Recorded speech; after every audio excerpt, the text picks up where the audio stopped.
हर गोरे गोरे देहिया कहाँ से लायो, कहाँ से पतली शरीर।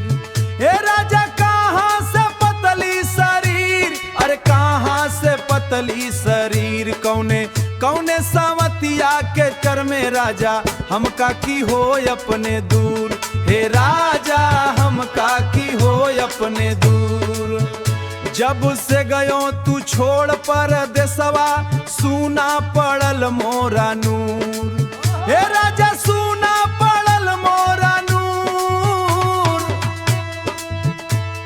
निंदिया आवे रतिया सतावे, दिनवा कटेला न पूर।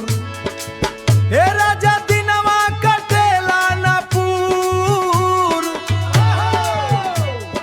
केकरा खातिर राजा गवाए परदेसवा, तोड़ी दिहलो नहिया के नूर। हे राजा हमका की हो अपने दूर।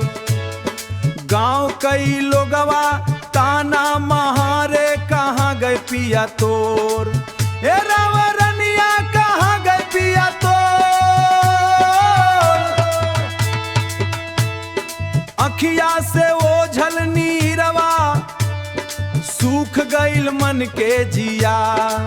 ए राजा सूख गइल मन के जिया।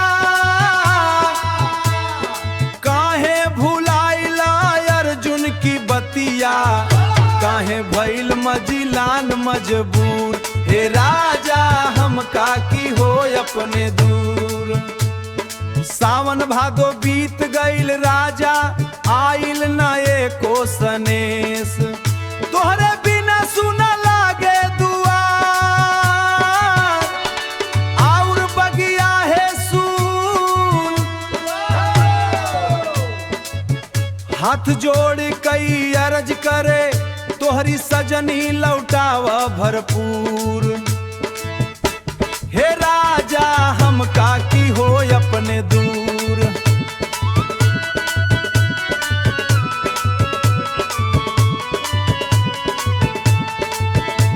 हर गोरे गोरे देहिया कहाँ से लायो, कहाँ से पतली शरीर। कौने कौने सावतिया के चक्कर में राजा हमका की हो अपने दूर।